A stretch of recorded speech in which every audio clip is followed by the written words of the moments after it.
আশ্চর্য ব্যাপার। শুনুন একটা কথা বলি, যে জাতি তার জলসায় বাদামের দোকান লাগিয়ে বাদামওয়ালার 5 কুইন্টাল বাদাম বিক্রি হয়, জলসার দিনে জিলাপিওয়ালার 4 কুইন্টাল জিলাপি বিক্রি হয়, অথচ একটা কোরআন হাদিসের বইয়ের দোকানদার দোকান দিয়েছিল, খোঁজ করলে দেখা যাবে একটা নামাজ শিক্ষার বই বিক্রি হয়নি। আফসোস, জিলাপি তোমার জীবনে কোনোদিন খাওনি। খুব মজার মজার কথা বলবো আজকে ইনশাআল্লাহ, শুনে থাকলে আবার শুনুন, জ্ঞান বাড়বে। আপনাদের মসজিদে একটা নতুন ইমাম সাহেব এসছেন, তা ইমাম সাহেবটার কেরাত খুব সুন্দর, মাশাআল্লাহ, খুবই সুন্দর কেরাত। ফজরের সালাত আদায় করলেন, সালাত আদায় করে ইমাম সাহেবের গায়ে হাত বোলাচ্ছেন আর বলছেন, সত্যি 30 বছর নামাজ পড়ছি, আপনার মতো ইমাম সাহেব দেখিনি। কি যে গলা আল্লাহ আপনাকে দিয়েছে, আর এত পরেজগার লোক আমি জীবনে দেখিনি। এইমাত্র ফজরের নামাজ পড়ে ইমাম সাহেবকে বললেন একটি লোক। এখন ইমাম সাহেবের স্ত্রী 10টার সময় ফোন করেছে, হ্যালো, আরে বড় ছেলেটা 12 বার পাতলা পায়খানা করেছে, তাড়াতাড়ি বাড়ি চলে এসো, হসপিটালে নিয়ে যেতে হবে। কারুর কাছে ছুটি নেওয়ার টাইম পাইনি, মোটরসাইকেল স্টার্ট দিয়ে বাড়ি চলে গেছে। জোহরের সময়তে মুসল্লিরা মসজিদে ঢুকছে, যে লোকটা ইমাম সাহেবের প্রশংসা করেছিল ওই লোকটা মসজিদে ঢুকে দেখছে পাড়ায় সব থেকে ওর সঙ্গে যার ঝামেলা ও ইমামতিতে দাঁড়িয়ে আছে, সব থেকে যার ঝামেলা। ও মসজিদে অজু করে ঢুকে দেখছে তো সেই ঝামেলা, ইমাম সাহেব কই? ও তখন জমাতে নামাজ না পড়ে বাইরে জমাত একা একা নামাজ পড়ে নিল। নামাজ পড়ে খুব চিল্লে চিল্লে বলছে, এইরকম ঠিক নয়, যখন তখন চলে যাবে, এটা কি ঠিক? কমিটি বলে তো কেউ আছে? হাবি জাবি বলে মানুষকে গরম করিয়ে দিল। আর ও তখন বলছে যে ইমাম সাহেবের সব বলো ইমাম রাখা যাবে না। এ হচ্ছে পাক্কা মুনাফিক।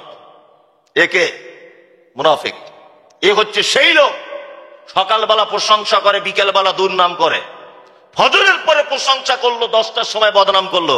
একে কে? মুনাফিক। এরকম লোক অবশ্য আপনাদের মুর্শিদাবাদে নেই, আমাদের ওদিকে দেখতে পাওয়া যায়। আপনার দিকে আছে? ওটা আমি বলবো না, বললাম অসুবিধা আছে, তা আপনার কাছ থেকে শুনতে চাইছি। আছে জি, সামনে আসসালামু আলাইকুম, পিছনে বাঁশলি দাঁড়িয়ে আছে। একে মুনাফিক। মুনাফিক ওই লোক যার মুখের ভাষা খুব মিষ্টি কিন্তু অন্তরে তার বিষ। মুখের ভাষা মিষ্টি, অন্তরে বিষ। এখন এদেরকে চিনবেন কি করে যে এই লোকটা মুনাফিক? চেনা কি যাবে? যাবে না? যাবে। মুহাম্মদ সাল্লাল্লাহু আলাইহি ওয়াসাল্লাম বাহ্যিক দৃষ্টিতে আল্লাহ নবী সাল্লাল্লাহু আলাইহি ওয়াসাল্লাম বলেছেন, আয়াতুল মুনাফিকে সালাসা।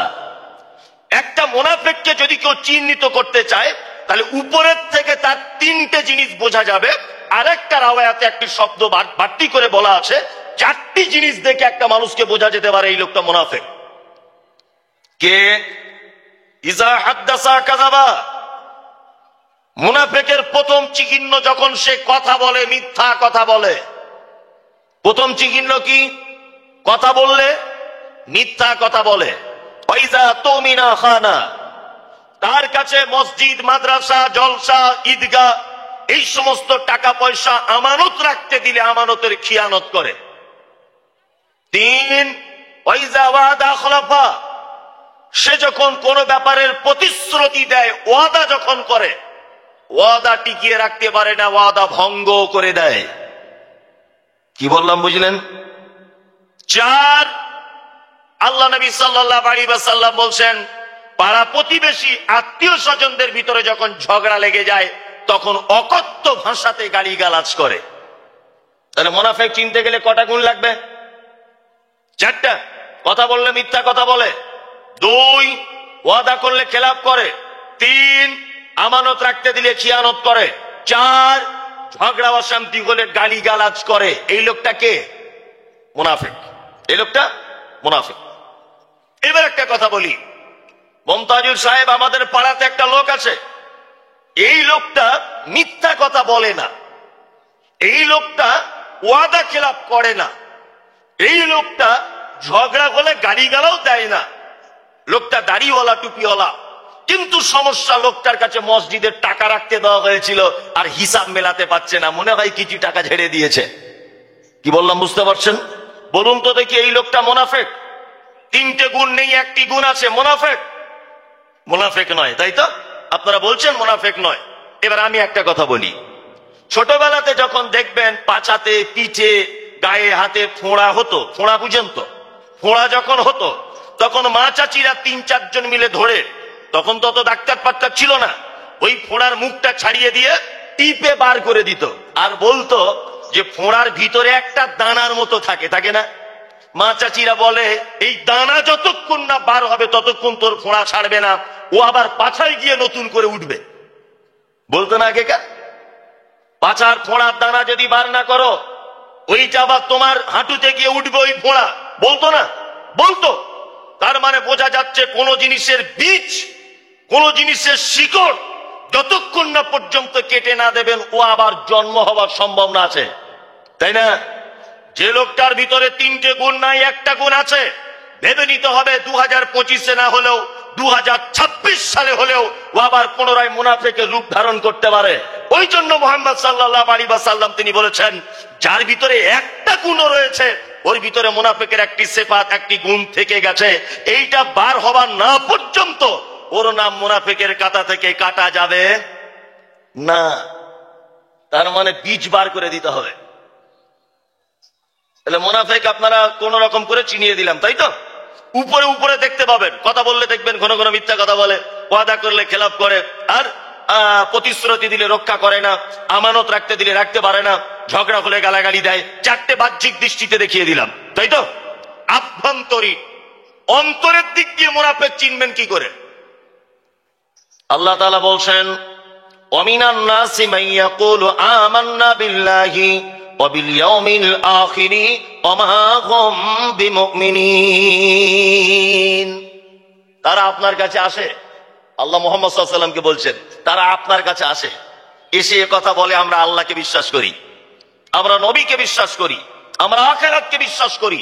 আল্লাহ তাআলা বলছেন, ওয়া মা হুম বিমুমিনিন, একদম তারা মুমিন নয়, তারা সব মুনাফিক। তার মানে মুনাফিক হচ্ছে সেই যে আল্লাহকে প্রকাশ্যভাবে আছে এটা স্বীকার করে, মুহাম্মদ সাল্লাল্লাহু আলাইহি ওয়াসাল্লাম শেষ নবী এটা বিশ্বাস করে, কিয়ামত হবে এটা বিশ্বাস করে, আল্লাহকে এক বলে স্বীকার করে, তারপরেও তার অন্তরে অন্য কিছু বাসা বেঁধে আছে। এ হচ্ছে মুনাফিকের আর এক দলের কোয়ালিটির লোক, যে মুখে বলে আল্লাহকে বিশ্বাস করি, মুখে বলে সব ক্ষমতার মালিক কে? জোরে বলুন, সব ক্ষমতার মালিক কে? আল্লাহ। এইটা মুখে বলে, কিন্তু যখন তার বইয়ের ছেলে হয় না, মাজারে গিয়ে সেজদা দেয়। এরকম লোক আছে না? একে মুনাফিক। ও মুখে বলে রুজির মালিক আল্লাহ, তবুও দোকান করে আয়াতুল কুরসি তাবিজ করে টাঙিয়ে রেখেছো, মুনাফিক। ও মুখে বলেছে বাঁচানোর মালিক আল্লাহ, তবুও নতুন গাড়ি কিনে পিছন দিকে একটা জুতো ঝুলিয়ে রেখেছে, ও মুনাফিক।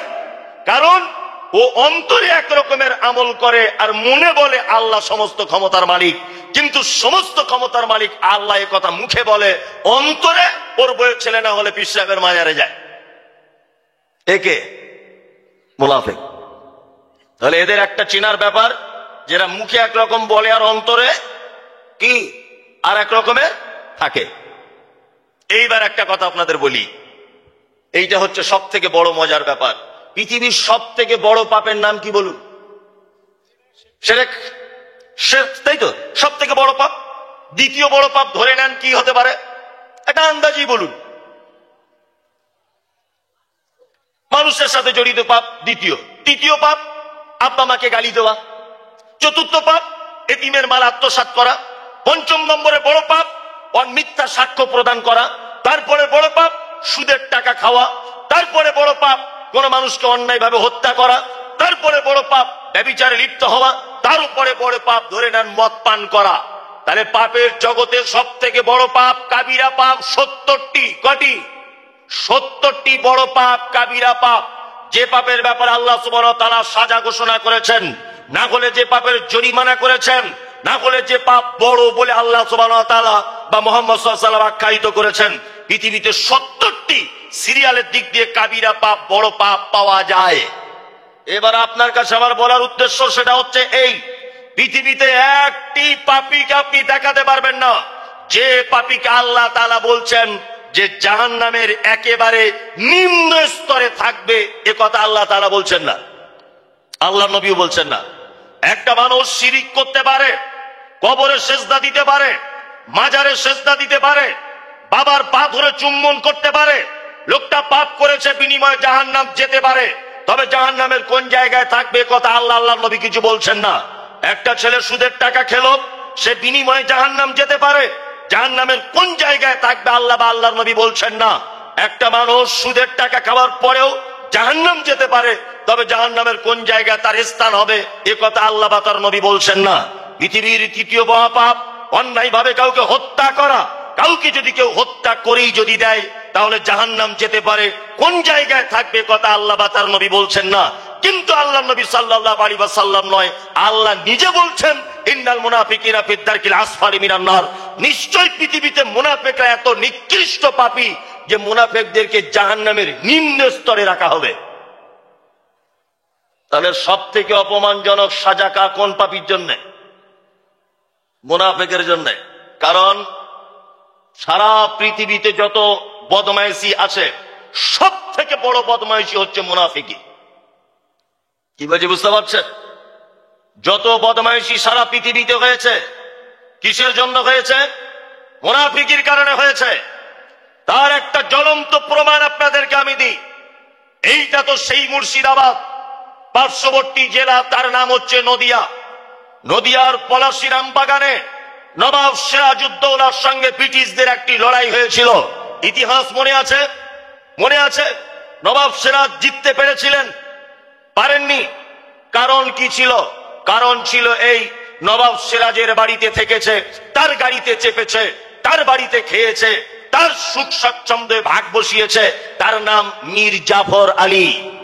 জানেন, নবাব সিরাজ ব্রিটিশদের উৎখাত করার জন্য পলাশী রামবাগানে ব্রিটিশদের যে কৌশলে তিনি মারবেন বলে পদক্ষেপ নিয়েছিলেন, সমস্ত রণকৌশল এবং সমস্ত আভ্যন্তরীণ কথাগুলি এই নবাব সিরাজউদ্দৌলার সমস্ত কথাবার্তারা মীর জাফর আলী ব্রিটিশদের কাছে প্রকাশ করে দিয়েছিলেন আগে থেকে।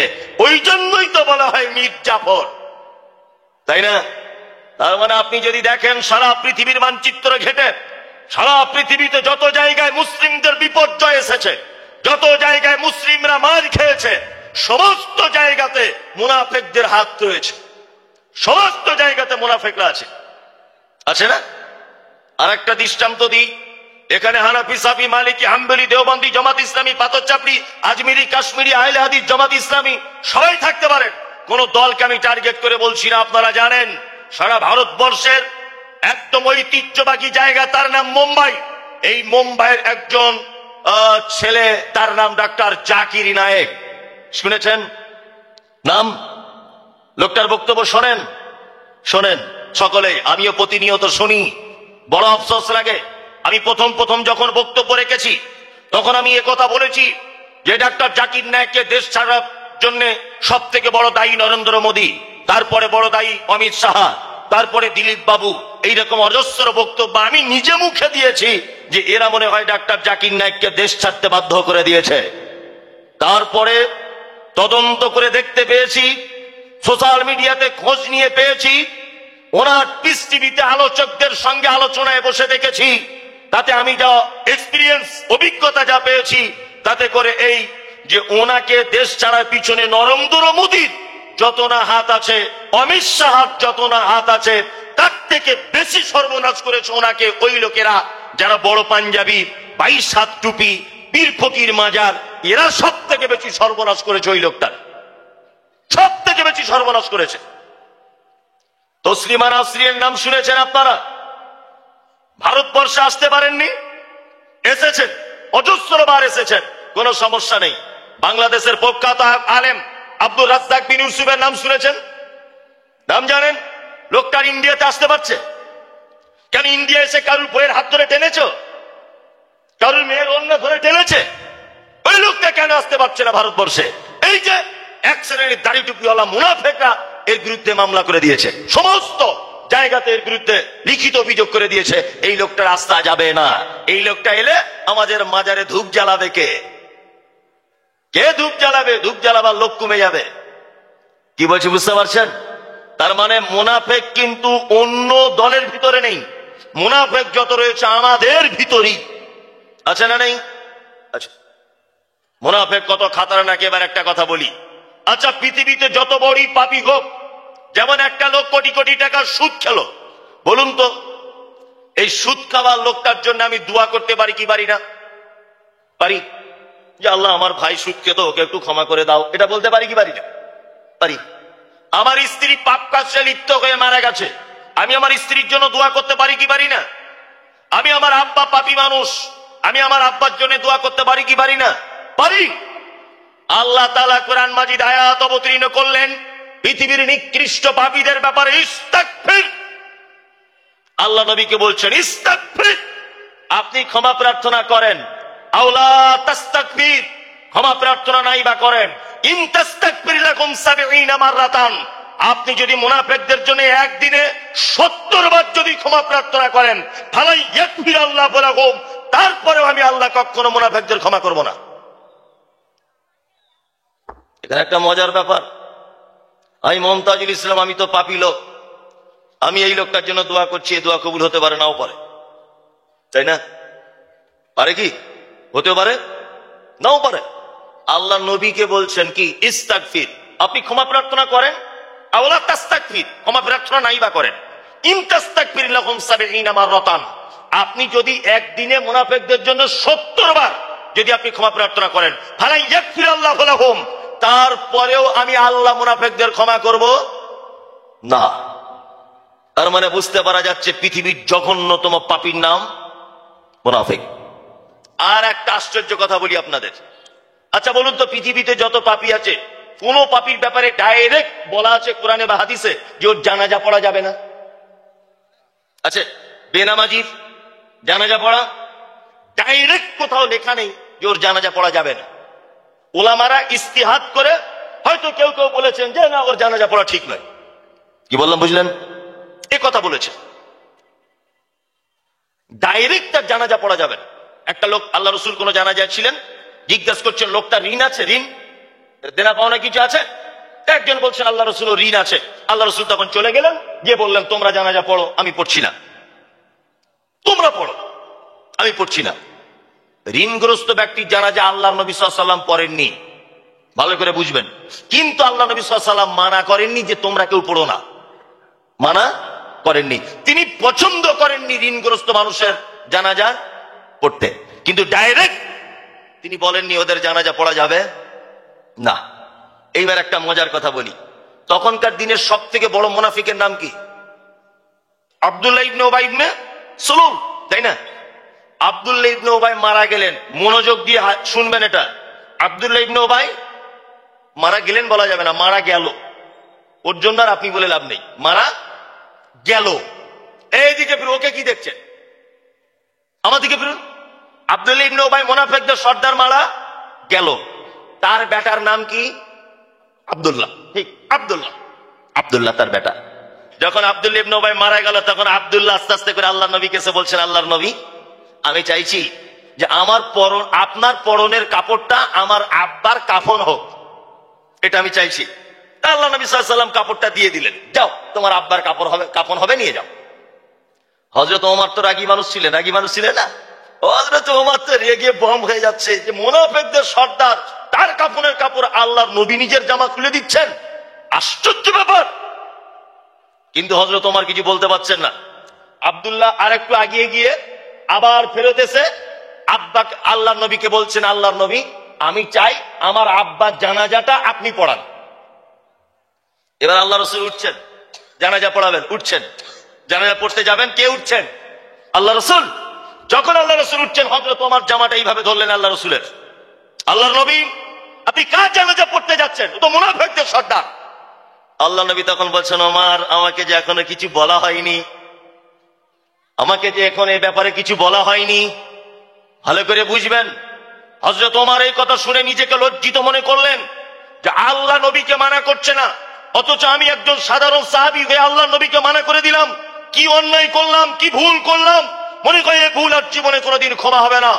আল্লাহ নবী সাল্লাল্লাহু আলাইহি ওয়াসাল্লাম জানাজার সালাতের ইমামতি করলেন, ভালো করে বুঝবেন। আচ্ছা বলুন তো, নবীজির পরে যদি কেউ নবী হতো, হতো কে? ওমর। কেন ওমর হতেন? সাহাবীদের ভিতরে সব থেকে বিচক্ষণ সাহাবী, তার নাম ওমর। দুই, হযরত ওমরের রায়ের ব্যাপারে কোরআন মাজিদের আয়াত পর্যন্ত অবতীর্ণ হয়েছে।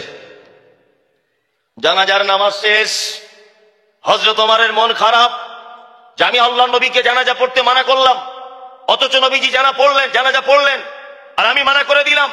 সঙ্গে সঙ্গে কোরআনের আয়াত অবতীর্ণ হলো, ওয়ালা তুসাল্লি আলা আহাদিন মিনহুম মাতা আবাদা ওয়ালা তাকুম আলা কবরিহি ইন্নাকুম কাফারু বিল্লাহি ওয়া রাসূলি ওয়া মাতু হুম ফাসিকুন। আল্লাহ নবীকে জানাজার মাটি জানিয়ে দিচ্ছেন, মুহাম্মদ ওয়ালা তুসাল্লি আলা আহাদিন মিনহুম মাতা আবাদা, মুনাফিকদের কেউ মারা গেলে পশ্চিম কালেও আপনি তাদের জন্য সালাত আদায় করবেন না। ওয়ালা তাকুম আলা কবরিহি, জানাজা তো দূরের কথা, তাদের কবরের সাইডে পর্যন্ত আপনি দাঁড়াবেন না। তাহলে রায়টা আল্লাহ দিলেন কার পক্ষে? হযরত ওমরের পক্ষে নয়। হ্যাঁ, হযরত ওমর তো এই রায় দিয়েছিলেন, হযরত ওমরের পক্ষে এই রায় হয়ে গেল। আল্লাহু আকবার।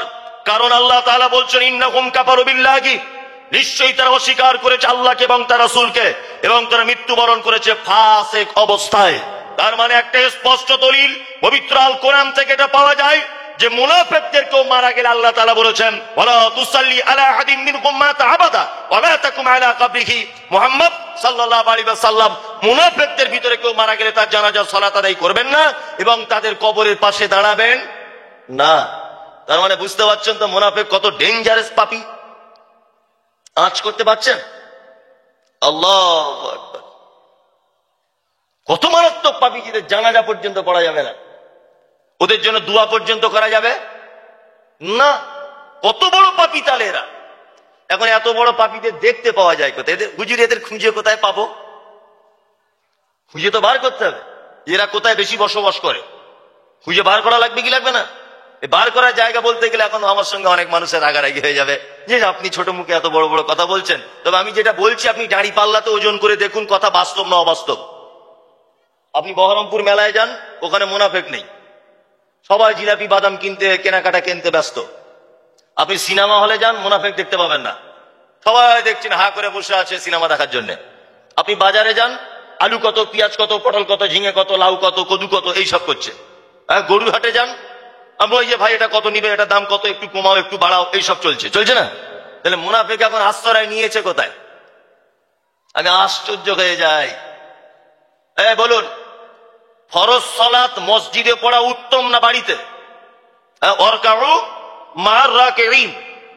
মসজিদেই যে ফরজ সালাত পড়তে হবে তার একটা দলিল হচ্ছে এই, আল্লাহ তাআলা বলছেন রুকুকারীদের সাথে তোমরা রুকু করো। তার মানে জমাতবদ্ধতার সাথে। জমাত সাধারণত মসজিদে হয়, তাই তো? তাহলে মসজিদে ফরজ নামাজটা আদায় করা কি ওয়াজিব, তাই তো? এবার একটা কথা আপনাকে বলি, ইমাম সাহেব সালাম ফিরিয়ে দিল, আসসালামু আলাইকুম ওয়া রাহমাতুল্লাহ, আসসালামু আলাইকুম ওয়া রাহমাতুল্লাহ, আস্তাগফিরুল্লাহ আস্তাগফিরুল্লাহ, আল্লাহু আকবার আল্লাহু আকবার। আল্লাহুম্মা আনতাস সালাম ওয়া মিনকাস সালাম, তাবারাকতা ইয়া যাল জালালি ওয়াল ইকরাম, রব্বি আইন্নি আলা যিকরিকা ওয়া শুকরিকা ওয়া হুসনি ইবাদাতিকা। যত জিকির আছে আপনার জানা, সমস্ত জিকির করার পর বাকি যে সুন্নত গুলো মসজিদে পড়া উত্তম না বাড়িতে পড়া উত্তম? কারা কারা বাড়িতে বলছেন হাত তুলুন, একটা মজার কথা বলবো, তুলুন। কি ব্যাপার জানে না? বাড়িতে সুন্নত পড়া উত্তম না মসজিদে? হাতটা তুলুন একবার। কারা কারা বলছেন বাড়িতে? ভয় করছে যে কি সর্বনাশ হয়ে যাবে, তা ঠিক নাই। বাড়িতেই পড়া উত্তম। কোথায়? বাড়িতে। এইবার একটা কথা বলি, কনকনে পৌষ মাসের হাড় কাঁপানো শীতে মুয়াজ্জিন আজান দিল কি, আসসালাতু খায়রুম মিনান নাওম। আজান হলো, ঘুমের থেকে সালাত উত্তম। তার আগের শব্দগুলো কি? হাইয়া আলাস সালাত, নামাজের দিকে চলে এসো। দয়ার নবী বলছেন, মুয়াজ্জিন রে, তাদেরকে যদি শুধু নামাজের কথা বলো তাহলে তারা নাও আসতে পারে। মুয়াজ্জিন তুমি তারপরে আবার বলো হাইয়া আলাল ফালাহ, তোমরা নামাজ পড়তে আসবে, শুধু তাই নয় তোমরা নিজেদের কল্যাণের জন্য মসজিদে এসো। বলে না? বলে। তাহলে হাড় কাঁপানো শীতে, হাড় কাঁপানো ঠকঠক করতে করতে মসজিদে গেলাম, এশার নামাজ পড়তে, এশার সালাত আদায় করতে। 4 রাকাত ইমাম সাহেব পড়ালো, বাকিগুলো পড়তে হবে। তাহলে বাড়িতে এই কথা কেন? মসজিদ এত উন্নত জায়গা, ওই জায়গাটা আল্লাহ নবী পড়তে বলতেন। তার মানে আল্লাহ নবী সাল্লাল্লাহু আলাইহি ওয়াসাল্লাম ছিলেন জ্ঞানীদের জ্ঞানী। কি বলছি বুঝতে পারছেন? জ্ঞানীদের জ্ঞানী, মহাপণ্ডিত। ইন্নামা বুইসতু মুআল্লিমান, তিনি শিক্ষক হিসেবে এসেছিলেন সারা পৃথিবীতে। কি বললাম বুঝলেন? তার মানে প্রতিটা শিক্ষকের তিনি শিক্ষক। তিনি বলেছেন তোমার ফরজ সালাত আদায় হয়ে গেছে, তসবিহ করো, চট জলদি বাড়ি চলে যাও। তুমি তোমার বাড়িগুলোকে কবরস্থানে পরিণত করো না, কোরআন তেলাওয়াত করো, বাকি সুন্নত গুলো বাড়িতে গিয়ে পড়ো। কারণ কি এ কথা বললেন? আল্লাহর নবী তিনিও জানতে পারতেন যে এদেরকে যদি মসজিদে বসে সুন্নত পড়ার সুযোগ দেওয়া হয়, পা লম্বা করে পাকা চালিয়ে শুধু এই গল্প, তোর বউ কি করে, তোর বউ কি করে, ও দুতলা বাড়ি করলে কি ব্যাপার? আর একজনে তখন বলছে শুনিস রে? তুই বলছে না শুনিনি তো। বলছে লটারিতে 4 কোটি টাকা পড়েছে। ওর টাকা পড়েছে তোমার বাপ দেখতে গিয়েছিল? হ্যাঁ, একটা কালো মেয়ের পরিষ্কার বর হয়েছে, কালো মেয়ের পরিষ্কার বর হয়েছে। তা মসজিদে আরেকজন বলছে দেখ না আশরাফুলের জামাইটা কি চমৎকার। আর একটা বুড়ো তখন বলছে আমাদের ফতেমার মা বলছিল ব্যাপার আলাদা। বলছে কি? বলছে যেদিন দেখতে আসে না ওর বেটিকে মিষ্টির ভিতরে তাবিজ করে দিয়েছিল। শালা তাছাড়া অত সুন্দর ছেলে কালো মেয়েকে বিয়ে করে? ওর মা তাবিজ করেছিল, তুমি দেখতে গিয়েছিলে? মসজিদে বসে তুমি কথা বলছো, বদমায়েশ কথা করে। এখন আলোচনা সভা, মুনাফিকি কথাবার্তা, বদনাম, চুগলখড়ি, গীবত সব আড্ডাখানা করেছে মসজিদ। কারেন্টের বিল পড়াচ্ছে, হাওয়া খাচ্ছে, আর নামাজ পড়ার পরে 8 ঘন্টা শুধু সমালোচনা। ইমাম সাহেব কি করে, ওর বউ কি করে, অমুকের ছেলে কি করে, ওর মেয়ে কি ব্যাপার এরকম, ওর ছেলে কি ব্যাপার এরকম, ও কেন আসে না, ওর কেন এটা হয় না, ও কেন বললো না, এইসব কথা আপনাদের এখানে হয়? হয়? একদম যুবক ছেলেদেরকে বলছি আপনারা কড়া পদক্ষেপ নেন। নামাজ শেষ হয়ে গেলে একটা বয়স্ক লোক যেন মসজিদে টিকতে না পারে। আর যদিও বা টিকতে পারে, এক কোণাতে বসে সুবহানাল্লাহ, আলহামদুলিল্লাহ, আল্লাহু আকবার তাসবিহ করবে, কারোর সঙ্গে পাশাপাশি বলে। এইটা আড্ডাখানা নয়, কিন্তু আমরা বর্তমানে একটা আড্ডাখানার মতো রূপ দিয়ে দিয়েছি। কথা বাস্তব বলছি না, বাস্তব একদম না। নামাজ হয়ে গেছে বাবা, বাড়ি চলে এসো। বাড়িতে এসে একটু তাসবিহ তাহলিল করো, 2 রাকাত সুন্নত পড়ো, আরো 2 রাকাত নফল পড়ো, আরো 2 রাকাত এক্সট্রা করে পড়ো। নাতিপুতিদেরকে নিয়ে একটু গল্প গুজব করো দাদু হিসাবে, স্ত্রীর সঙ্গে কাজে সহযোগিতা করো। তা না করে মসজিদে বসে বসে গীবত করতে ব্যস্ত, পরনিন্দা করতে ব্যস্ত। 1 মিনিটের জন্য প্রতিটা মসজিদে এটা নিয়ম করে দিতে হবে, সালাম ফেরানো শেষ 5 মিনিট তাসবিহর জন্য শুধু টাইম, মসজিদে তালা পড়ে যাবে, আবার আসরে খোলা হবে। যেমন শহরের মসজিদ গুলোতে আছে, হ্যাঁ সৌদি আরবে আছে, এই তো সৌদি আরবে আছে, শহরের মসজিদ গুলোতে আছে, আমি নিজে দেখেছি। সুযোগ নাই, আরে পাড়া গ্রামের লোক, কাজ নাই কিছু নাই, ওখানে বসে শুধু এর বইয়ের আর ওর বেটির কথা। আল্লাহ তুমি এদেরকে হেফাজত করো, বলুন আমিন আমিন। তাহলে একটা লোকের পরিচয় দিলাম, তার নাম মুনাফিক। 1 ঘন্টা হয়ে গেল প্রায় শুধু মুনাফিকটা বলতে, এখনো তো সবার কথা বললে তো রাত হয়ে যাবে। ওই জন্য আমি আর 1-2 লোকের পরিচয় দিয়ে দিই ইনশাল্লাহ, শুনবো আমরা ইনশাল্লাহ। আর একটা লোকের পরিচয় দিই, লোকটির নাম হচ্ছে ফাসেক। কি নাম? ফাসেক। ফাসেক কে? শায়েখরা বসে আছেন, বড় বড় আলেমরা আছেন, যোগ্যতা সম্পন্ন মানুষরা আছেন। আমি বক্তা, আমি বড় আলেম নয়, তবে আমি যা তদন্ত গবেষণা করে পড়াশোনা করে পেয়েছি, ফাসেক হচ্ছে ওই লোক, যে লোক দীর্ঘদিন বড় পাপের সাথে যুক্ত, এটা পাপ জানার পরেও ছেড়ে দিতে পারছে না, এ হচ্ছে ফাসেক। ফাসেক হচ্ছে সেই লোক যে জানে এটা পাপ, কিন্তু জানার পরেও ছেড়ে দিতে পারছে না, তার উপরে অটুট রয়েছে, অটল রয়েছে, একে ফাসেক। তবে একটা কথা বলি, ফাসেকদের ব্যাপারে কিন্তু আল্লাহ তাআলা কোথাও সাজা ঘোষণা করেছেন এমন নয়। ফাসেকদের একটা অপশন আছে, তারা তওবা করলে ক্ষমা পেয়ে যাবে ইনশাআল্লাহ। তবে আল্লাহ ফাসেকদের ব্যাপারে একটা কথা বলেছেন, কি? আল্লাহু লা ইয়াহদিল কওমাল ফাসিকিন। হ্যাঁ, ফাসেক কোশ্চিন কালে কোনোদিন সঠিক হেদায়েতের রাস্তা খুঁজে পাবে না। তাহলে বলুন তো, এর থেকে খারাপই আর কিছু আছে? আর কিছু আছে? নাই, আর কিচ্ছু নাই। আল্লাহ বলছে ফাসেকদের সাজা হচ্ছে এই, তারা কোশ্চিন কালেও কোনোদিন সঠিক বুঝতে পারবে কি না। এদের আর একটা খাতারনাক কথা বলে দিই, আল্লাহ সুবহানাহু ওয়া তাআলা বলেছেন যে কথা, তার অনুবাদ করে দিচ্ছি। ফাসেকদের আনা কোন সংবাদ ইসলামে গ্রহণ করা জায়েজ নয়। কি বললাম বুঝলেন?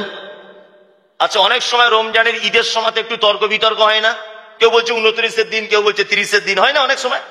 আমাদের এখানে এরকমও হয়েছে, দেখি দক্ষিণ পাড়ার আজকে ঈদ করেছে, কালকে পূর্ব পাড়ারা করেছে, এরকম হয় মাঝে সাঝে চাঁদ দেখার গন্ডগোলের কারণে। এখন ইফতারের পরে, শেষ ইফতারের পরে চাঁদ দেখছে মানুষ, চাঁদ খুঁজে পায় না। একটা লোক হঠাৎ করে মোটরসাইকেল এলো আপনাদের মসজিদের সামনে, এসে বলছে ভাই আল্লাহর কসম দিয়ে বলছি আমি পলাশিতে ছিলাম, চাঁদ দেখে এসেছি। লোকটার দাড়ি নাই, রাগ করবেন না কেউ, যাদের দাড়ি নাই রাগ করবেন না। লোকটার কি দাড়ি নাই, লোকটার গাঁঠের নিচে কাপড়, হাতে লোকটার বালা পড়া। ও যদি মসজিদে উঠে বলে চাঁদ দেখে এসেছি, তবুও বিশ্বাস করা যাবে না। কি বলছি বুঝতে পারছেন? ও যদি মসজিদে উঠে বলে আমি চাঁদ দেখে এসেছি, আল্লাহ তাআলা তবুও বলছেন ইমামদারদের ব্যাপারে, এই তোমরা যারা ইমান নিয়ে এসেছো, ফাসেকের কথাতে তোমরা বিশৃঙ্খলা করবে না, তার কথা আগে যাচাই বাছাই করো তারপর। তার মানে চাঁদ ও যে দেখেছে, আর 10 মিনিট পরে যাচাই করা অপশন আছে? ও তো ডুবে যাবে চাঁদ, নতুন চাঁদ তো ডুবে যায় না। তার মানে বোঝা যাচ্ছে এ ফাসেক, কারণ দাড়ি নাই, গাঁঠের নিচে কাপড়, হাতে বালা পড়া, 5 ওয়াক্ত সালাত আদায় করে না, এ ফাসেক। এর কোন সাক্ষী গ্রহণ করা যাবে না। চলুন ফাসেকদের অবস্থা কি বলি।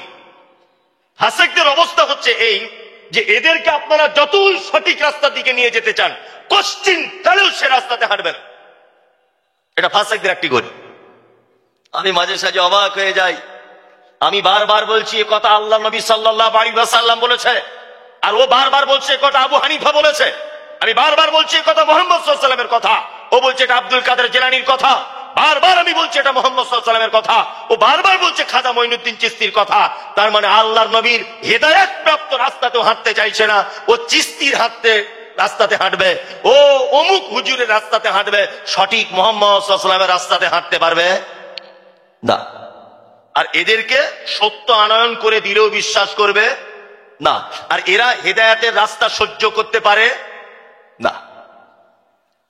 আমি ছোট্ট করে একটা উদাহরণ পেশ করি, দেখবেন হাসিও লাগতে পারে, তবে জ্ঞান আছে। একটা লোক মেথর তো সবাই দেখলে বুঝতে পারি না, হাতে ঝাঁটা থাকে আর বালতি থাকে। লোকটা মেথর, সারাদিন পায়খানা পরিষ্কার করার পরে ক্লান্ত হয়ে গেছে।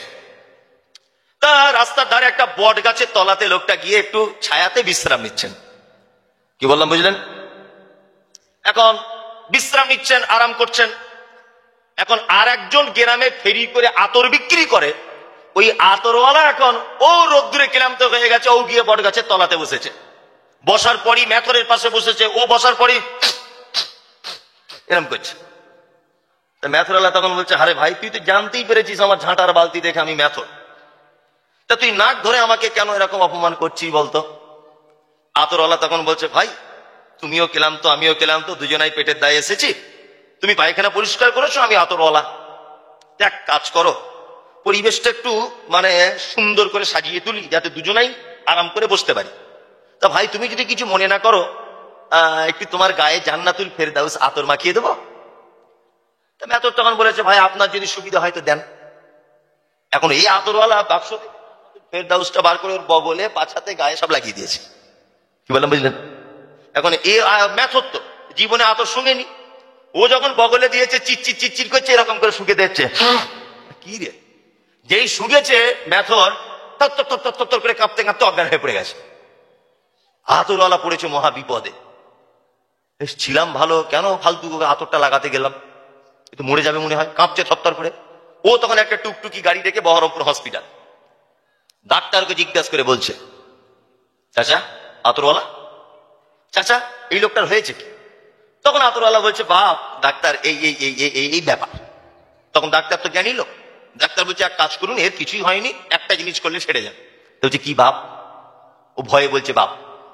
তো বলছে হসপিটালের পিছনের বিল্ডিং এর দিকে দেখো, নতুন পায়খানা ঘর করেছে, টাটকা মাল পেলেও হবে, বাসি মাল পেলেও হবে, একটু কুঞ্চিত করে তুলে এনে ওর নাকে হালকা করে লাগানোর ব্যবস্থা করে দেন। ও একদম বাসি মাল এনে কুঞ্চিত করে নাকে লাগিয়ে দিয়েছে। নাকে যেই লাগিয়েছে, মেথর তখন চাক করে উঠে পড়েছে। তখন আতরওয়ালা বলছে, শালা ডাক্তার তো ডাক্তার নয়, জাদুকর। হ্যাঁ বাপ, তুমি কি আগে জাদু খেলা দেখাতে? যে না আমি জাদু খেলা নয়, আমি তো পড়াশোনা করি, ব্যাপারটা বুঝি, কোন রুগীর কোন ঔষধ। আসলে চাচা আপনার খুব অন্যায় হয়েছে। হতেছে কেন বাপ, কি অন্যায়?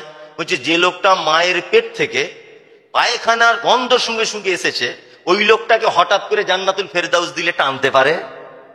তোমারও বুদ্ধি নাই। কি বললাম বুঝলেন নাই? ফাসেকদের অবস্থা ঠিক এরকম। সারা জীবন বেদাত করে করে, হারাম করে করে, জাল জয়ী হাদিস মেনে মেনে, হাদিস কোরআন অমান্য করে করে করে করে করে করে এমন অবস্থা, তাদেরকে সহিহ হাদিসের কথা বললে, কোরআনের সঠিক রাস্তা দেখালে, মুহাম্মদ সাল্লাল্লাহু আলাইহি ওয়াসাল্লামের দেখানো রাস্তা দেখালে, ওরা যেন অজ্ঞান হয়ে পড়ে। আর একটা কথা বলে, মুমতাজুল ইসলাম ইহুদিদের কাছ থেকে টাকা খায়। রাজ্জাক বিন ইউসুফ ইহুদিদের দালাল, আব্দুল্লাহ সালাফ ইহুদিদের দালাল, আনোয়ারুল হক ফাইজি আমেরিকার টাকা পায়। কি বলছি বুঝতে পারছেন না? তার মানে কি, আমি বুঝতে পেরে গেছি সংক্ষিপ্ত জ্ঞানে যে আল্লাহ ওকে ফাসেকের খাতায় নাম লিখে দিয়েছে। আল্লাহ বলা ইয়াহদিল কওমাল ফাসিকিন, কোশ্চিন কালে কোনদিন ওকে কেউ হেদায়েতের রাস্তাতে আনতে পারবে না, আল্লাহ রাস্তা কেটে দিয়েছে। কি বলছি বুঝতে পারছেন? ওই জন্য দেখবেন যারা দীর্ঘদিন বড় পাপের সঙ্গে যুক্ত আছে, বড় বড় পাপের সাথে, এদের নাম কি? ফাসেক। এদের নাম ফাসেক। আর একটা লোকের আমি পরিচয় শুধু দিয়ে দেবো, দিয়ে আমি আবার দু তিনটে ভালো লোকের পরিচয় দেবো। মুনাফিক আর ফাসেক দুটি খারাপ হয়ে গেল না? হুজুর এবার একটু মোমেন বলুন, মোত্তাকি বলুন। আরে ওগুলো তো বলবো গোলাম হোসেন, একটু দেরি হবে। আর একটা বলি, সেটা হচ্ছে মুশরিক। মুশরিক চেনেন তো? মুশরিক বোঝেন? বোঝেন কারা? মুশরিক হচ্ছে তারা যারা আল্লাহর সমস্ত ক্ষমতা আছে এটা বিশ্বাস করে, তারপরেও আল্লাহকে ডাইরেক্ট পাওয়া যায় না এই বিশ্বাস করে দেবদেবীর মাধ্যমে আল্লাহকে ডাকে, এ হচ্ছে মুশরিক। একে আমরা মনে করি যারা মনে হয় শিরিক করে তারা মনে হয় মুশরিক না। আবু জেহেলকে জিজ্ঞাসা করা হচ্ছে, বলুন রাত এবং দিনের বিবর্তনের মালিককে? আবু জেহেলের মতো বদমাশ লোক পর্যন্ত বলেছে আল্লাহ। রুজির মালিককে? আল্লাহ। হায়াত মাউতের মালিককে? আল্লাহ।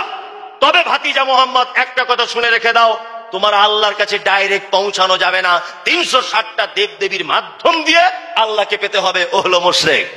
আজও পর্যন্ত এই দেশের মাটিতে যাদের এই আকীদা যে হুজুরের মাধ্যমে আল্লাহকে ডাকতে হবে, মাজারের মাধ্যমে আল্লাহকে ডাকতে হবে, পীরের মাধ্যমে আল্লাহকে ডাকতে হবে, বক্তার মাধ্যমে আল্লাহকে ডাকতে হবে, এরা মুশরিক। তখনকার মুশরিক আর এখনকার মুশরিকদের ডিফারেন্স এতটুকুই, তখন আবু জেহেল পাথরের তৈরি করা মূর্তির মাধ্যমে আল্লাহকে ডেকেছে, আর এখনকার মুশরিকদের ডিফারেন্স এতটুকুই, মরা মানুষকে কবরে ঢুকিয়ে তার মাধ্যমে আল্লাহকে ডাকছে। পার্থক্য এতটুকুই। কি বললাম বুঝতে পারছেন না? মক্কার মুশরিকেরা পাথরের তৈরি করা দেব দেবীর মাধ্যমে তারা আল্লাহকে খুঁজে পাওয়ার চেষ্টা করেছে। বর্তমান ভারত, পাকিস্তান, বাংলাদেশের মুশরিকদের অবস্থা, মরা মানুষকে কবরে ঢুকিয়ে দিয়ে তার মাধ্যমে আল্লাহকে পাওয়ার চেষ্টা করছে। তার মানে ও মুশরিক আর এই 2025 সালের মুশরিকের কোনো ডিফারেন্স নাই। কোন ডিফারেন্স আছে? কোন ডিফারেন্স নাই। আল্লাহু আকবার। এবার একটা কথা আপনাদেরকে বলি, আল্লাহ পবিত্র আল কোরআনের ভিতরে বলছেন, মা কানা লিন-নাবিয়্যি ওয়াল্লাযীনা আমানু আন ইস্তাগফিরু লিল মুশরিকিন ওয়ালাউ কানু উলি কুরবা। আল্লাহ বলছেন ঈমানদার এবং নবীদের জন্য উচিত নয় মুশরিকদের জন্য ক্ষমা প্রার্থনা করা, ওয়ালাউ কানু উলি কুরবা, যদিও সে মুশরিক তোমার নিকট আত্মীয় হয়, তবুও তার জন্য ক্ষমা প্রার্থনা করা যাবে না। কথা বলছে কে? আল্লাহ।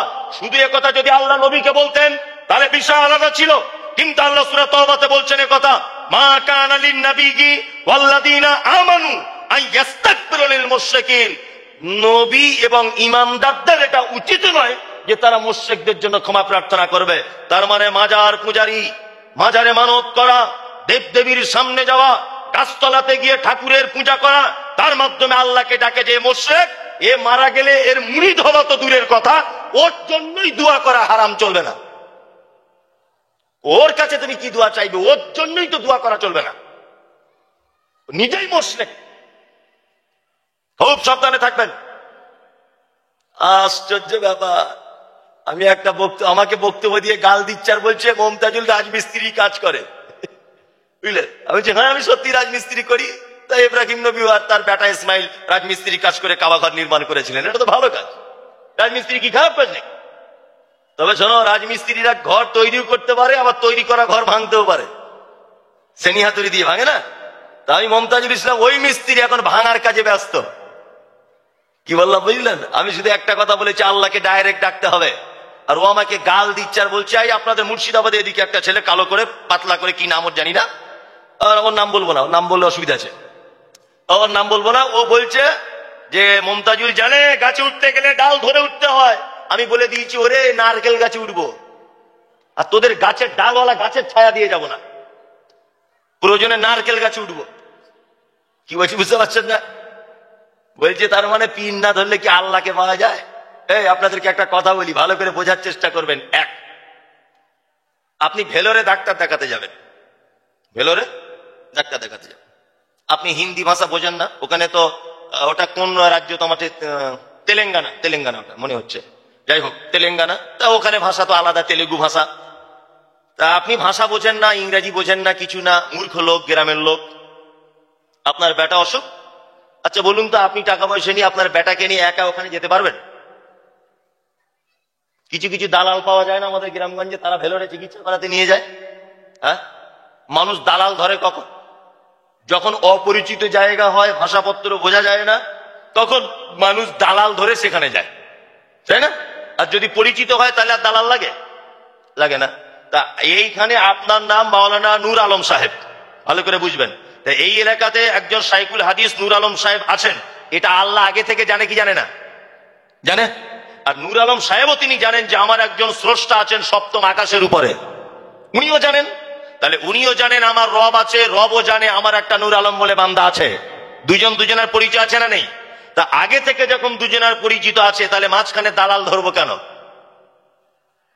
এটা আমার প্রশ্ন। আল্লাহর সাথে যদি আপনার ডাইরেক্ট কানেকশন থাকে, তা পীর সাহেবের মাধ্যমে কেন আপনি আল্লাহর কাছে যাবেন? ও দালাল কেন আমি ধরতে যাব? বিনা দালালে আমি রবের কাছে পৌঁছাবো ইনশাআল্লাহ, বিনা দালালে। একটা কথা বলে দিই, শুনে রেখে দেন, আদম আর হাওয়া আলাইহিস সালামকে যখন পাঠিয়ে দেওয়া হলো পৃথিবীতে, জান্নাতে একটা ভুলের কারণে যখন পাঠিয়ে দেওয়া হলো, আদমকে আল্লাহ তাআলা ফেললেন কোথায়? ভারতে। ভারত তখন আপনারা হয়তো জানেন শ্রীলঙ্কাতে ফেলেছিলেন, শ্রীলঙ্কা তখন ভারতের ভিতরে ছিল। আর হাওয়া আলাইহিস সালামকে ফেলা হয়েছিল জিদ্দাতে, একজন ভারতে আর একজন জিদ্দাতে। দুইজন কি দোয়া করেছিলেন? রব্বানা যালামনা আনফুসানা ওয়া ইন লাম তাগফির লানা ওয়া তারহামনা লানাকুনান্না মিনাল খাসিরিন। ক্ষমা পেয়েছিলেন, পেয়েছিলেন, পেয়েছিলেন। ইউনূস আলাইহিস সালাম মাছের পেটের ভিতরে চলে গিয়েছিলেন, কি দোয়া করেছিলেন? লা ইলাহা ইল্লা আনতা দোয়া করেছিলেন। আচ্ছা, আল্লাহ সুবহানাহু ওয়া তাআলার একজন বিখ্যাত নবী, নাম হলো তার ইব্রাহিম আলাইহিস সালাম, পৃথিবীর দ্বিতীয় সম্মানী নবী। ইব্রাহিম আলাইহিস সালামকে নমরুদ আগুনে ফেললো, আল্লাহ কোরআনে আয়াত অবতীর্ণ করলেন, ইয়া নারু কুনি বারদান ওয়া সালামান আলা ইব্রাহিম। ইব্রাহিম আলাইহিস সালাম বেঁচে ছিলেন। আমাদের মাঝে একজন বিখ্যাত নবী ছিলেন, নাম হচ্ছে তার মূসা আলাইহিস সালাম। ফেরাউন তাকে নিয়ে চলে যাচ্ছে, সামনের দিকে পিছনে ফেরাউন, ডান দিকে ফেরাউন, বাম দিকে ফেরাউন। মূসা আলাইহিস সালাম ছুটছেন, সামনে নদী। আল্লাহকে শুধু ডেকে এতটুকু কথা বললেন, আল্লাহ সঠিক রাস্তা দেখাবে। রাস্তা তৈরি করে আল্লাহ মূসাকে পার করেছিলেন, করেছিলেন। সেই আল্লাহ আজও আছে না নেই? আছে, জোরে বলুন, আছে। আরে যে আল্লাহ বিনা পীরে মূসাকে পার করে দিতে পারে, আরে যে আল্লাহ বিনা পীরে ইব্রাহিমকে বাঁচাতে পারে, আরে যে আল্লাহ দালাল ছাড়া ইউনূসকে মাছের পেট থেকে বাঁচাতে পারে, যে আল্লাহ দালাল ছাড়া আদম আর হাওয়াকে বাঁচিয়ে দিতে পারে, সেই আল্লাহ আমার আপনার মতো গুনাহগার মানুষগুলোকে বাঁচাতে পারে কি পারে না? পারে। আমরা দালাল ছাড়াই আমরা রবের কাছে আত্মসমর্পণ করবো ইনশাআল্লাহ, ইনশাআল্লাহ। কোন দালালের শরণাপন্ন হব না। কত বড় চিটার, কত বড় চিটার! আল্লাহু আকবার। আল্লাহ তুমি এদেরকে হেদায়েত দান করো, আমিন। আমি শুধু অবাক হই, বক্তব্য দিতে এসে শুধু মরা পীর সাহেবদের প্রশংসা করে। কি এই দেখুন, একটা শোনায় আপনাকে বন্ধুরা আমার। আব্দুল কাদের জিলানী এত বড় আল্লাহর ওলি ছিল, উনি যখন মায়ের পেটে তখন 30 পারা কোরআনের হাফেজ হয়ে গেছিলেন। এত বড় আল্লাহর ওলি ছিল। একদিন দরজাতে একটা ভিখারি এসেছে, আর আব্দুল কাদের জিলানী বুঝতে পারলেন ভিখারিটা খুব বদমায়েশ। মায়ের পেট থেকে বার হয়ে লোকটাকে হত্যা করে আবার মায়ের পেটে ঢুকে গেল। তাহলে এই কি 2025 সালের ওয়াজ? হ্যাঁ, এই জলসা হয় না? হয়। আমার বড় আফসোস লাগে, যত পীর সাহেবদের জীবনী বলা হয় সব মরা পীরদের। কি বললাম বুঝলেন? যত আল্লাহর ওলিদের জীবনী বলা হয় সব মরা ওলিদের। আমি বলছি পীর সাহেবদের এতই যখন কেরামতি, আল্লাহর ওলিদের এতই যখন কেরামতি, তো এখন যত ফুরফুরা আজমির টাজমির যত জীবিত পীর আছে, একটা কেরামতি দেখাও, মোবাইলে ভাইরাল করে দিই, তবেই তো বলবো বাপের বেটা। হ্যাঁ, তুমি আব্দুল কাদের জিলানির কথা বলছো, কারণ তখন মোবাইল ছিল না, ডকুমেন্টস কিছু না, আর জীবনে প্রমাণ করা যাবে না। হ্যাঁ, তুমি খাজা মঈনুদ্দিন চিশতির কথা বলছো, জীবনে তো প্রমাণ করা যাবে না, যাবে?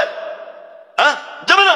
তো তুমি 2025 সালে একটা কেরামতি দেখাও। বলছে আল্লাহু আকবার, আনা সাগর বলে কোন সাগর ছিল, ওই সাগরের পানি বলছে খাজা মঈনুদ্দিন চিশতি 1 লোটার ভিতরে ভরে দিয়েছে। এটা হচ্ছে ওয়াজ।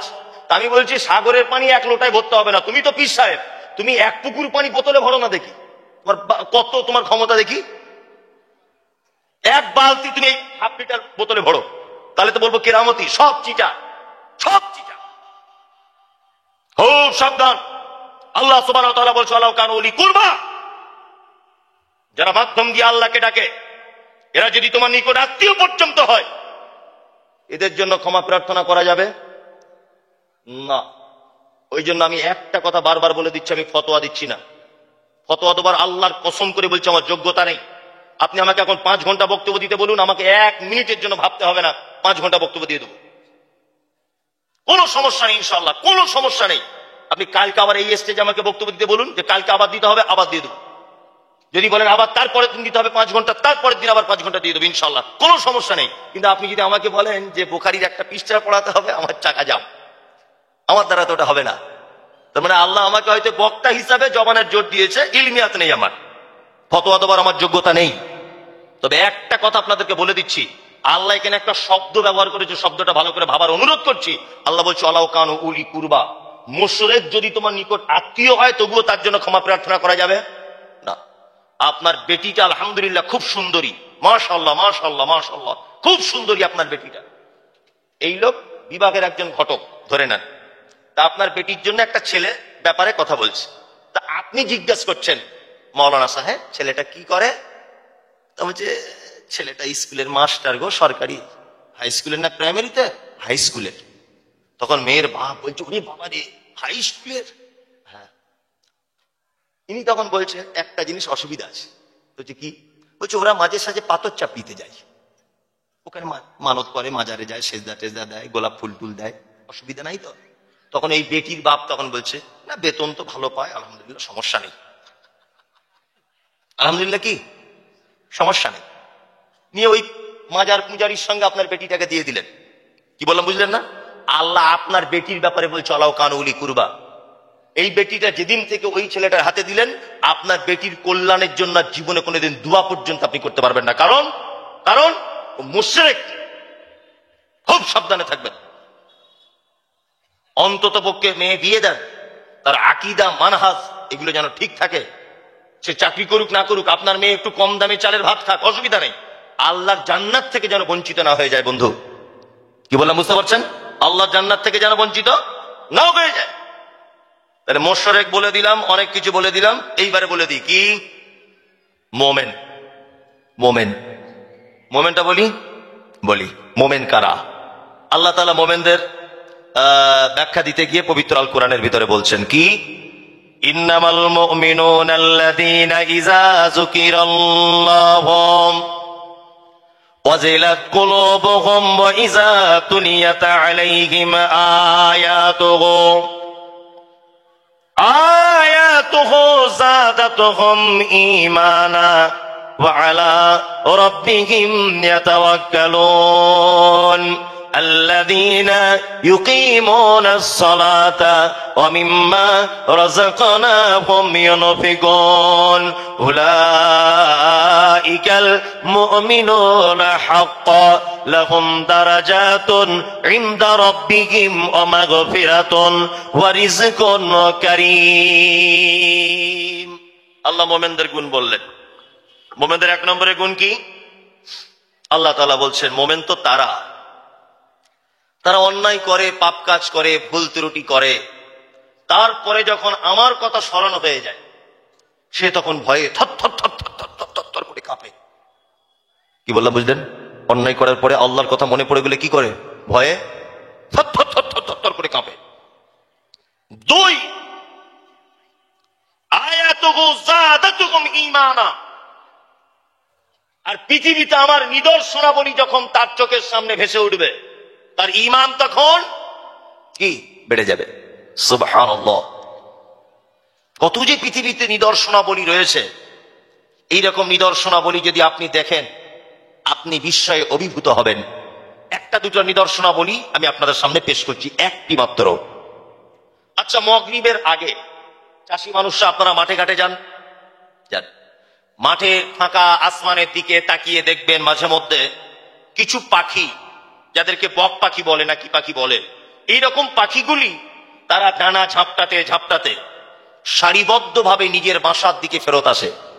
দেখেন, দেখবেন 2-4 বার এরকম এরকম করে, আবার ডানাটাকে স্থির করে দেয়। করে না, স্থির করে দেয়। এই স্থির করা অবস্থায় দেখবেন 3 মিনিট 4 মিনিট হেলে দুলে যাচ্ছে, দেখতে পাওয়া যায় না? যায়। আল্লাহ তাআলা বলছেন, আওয়ালাম ইয়ারাউ ইলা তায়রি ফাওকাহুম সাফাতিন ওয়া ইয়াকবিজ মা ইউমসিকুহুন্না ইল্লা আর রহমান ইন্নাহু বিকুল্লি শাইইন বাসীর।